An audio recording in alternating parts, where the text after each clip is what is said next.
Recently, a client forwarded a quote she discovered in the book Five Bold Choices. Let me read this quote to you.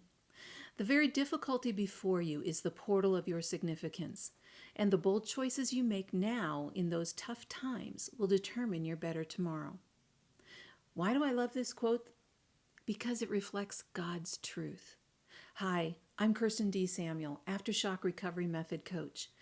In this video, we'll review 5 ways to practice gratitude in a crisis. Jesus taught us about 4 ways every human responds to difficulty and temptation. We either dismiss, wilt, choke, or grow.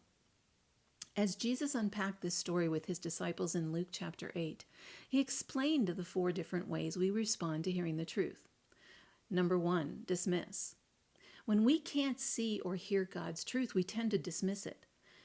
People who do this are so caught up in life's difficulty and temptation, they're stuck. The second way is wilt. For the ones who can see the truth, they initially take it in, but when the struggles come, they wilt.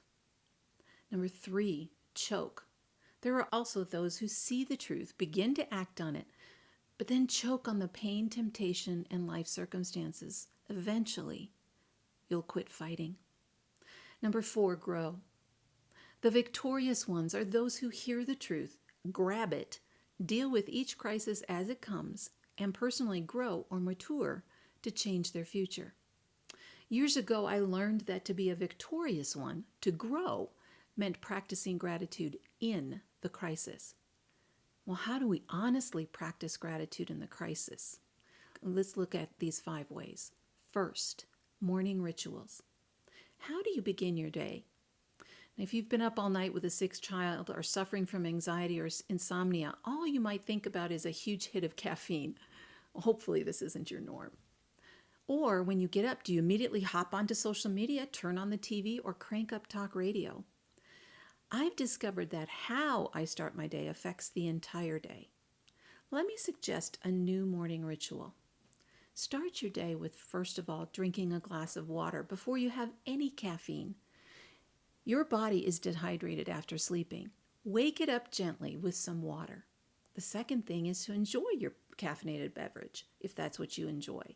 Sip it, savor it, experience the pleasure you receive from drinking it. Third, read a Bible passage. Just pick a place to start and read a few verses, a whole chapter, or several pages. There's no right formula, just do it. The Psalms are great. Or try the Gospel of John, something in the New Testament, or read through the Bible in a year. You can easily access these plans. Ask God to show you what He wants you to learn about Him through your reading. If something jumps out at you, stop and process it. The second practice is to journal. Start each day's entry by praising God for who He is. Talk with Him about how you've seen Him at work in your life. What if you haven't seen Him working? We'll talk to Him about that as well. In my experience, once I start writing these thoughts down, more follow. The first few times I did this when Dave and I were in initial recovery, it was tough, really tough. But I kept at it, determined to find a healthy release for my pain and frustration. Some days I could only jot down one thing, but that's okay. It's a start. But the part of journaling I find most valuable is the ability to process my thoughts. I've learned to write it out, draw it out, cry it out on paper, and I found that this habit becomes a healthy release for the pain in my heart and soul. Writing also provides a safe place to ask these crazy questions that are ricocheting in my mind.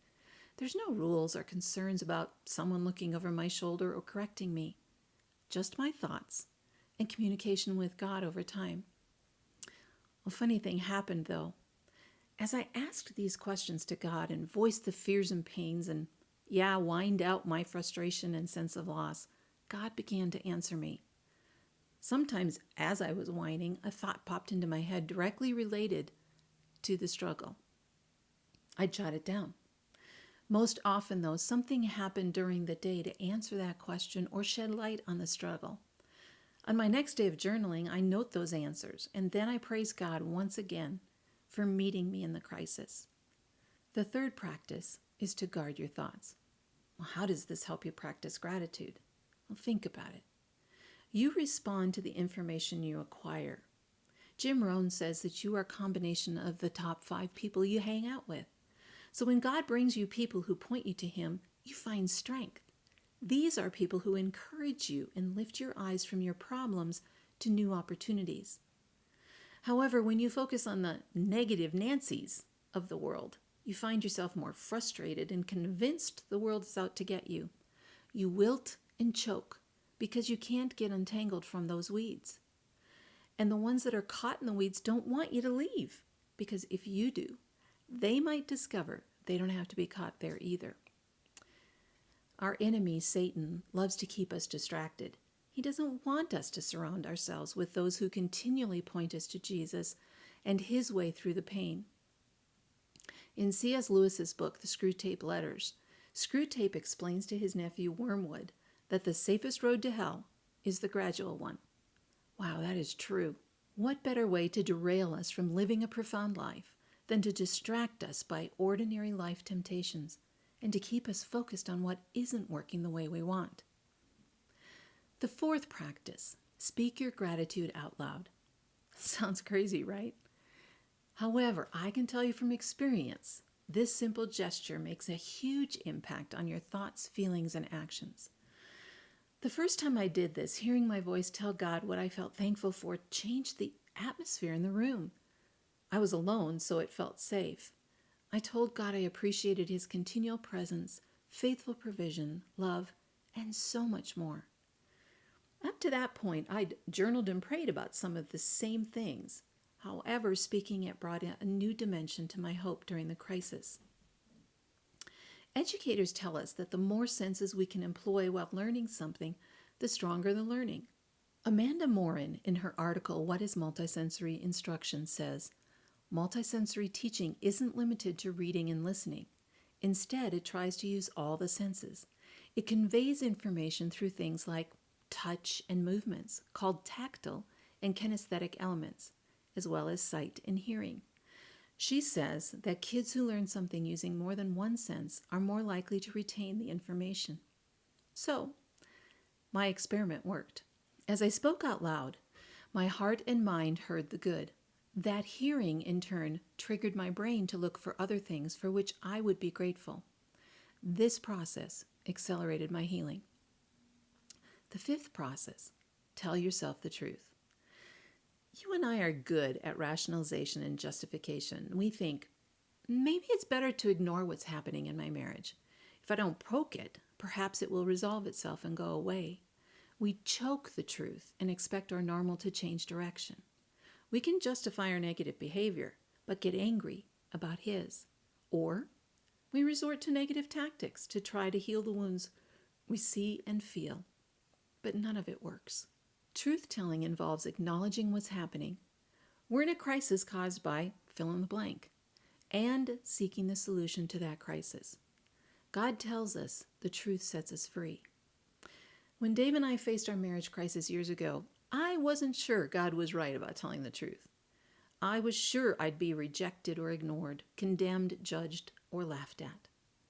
But what happened was the exact opposite. I found freedom. Just like God said. When Dave and I took that first bold step to tell the truth, we found the help we needed. Gratitude freely erupts when you acknowledge the truth. You know there's nothing to fear any longer. What do you need to speak the truth about today? Jesus' story about the seed helps us understand how we process truth.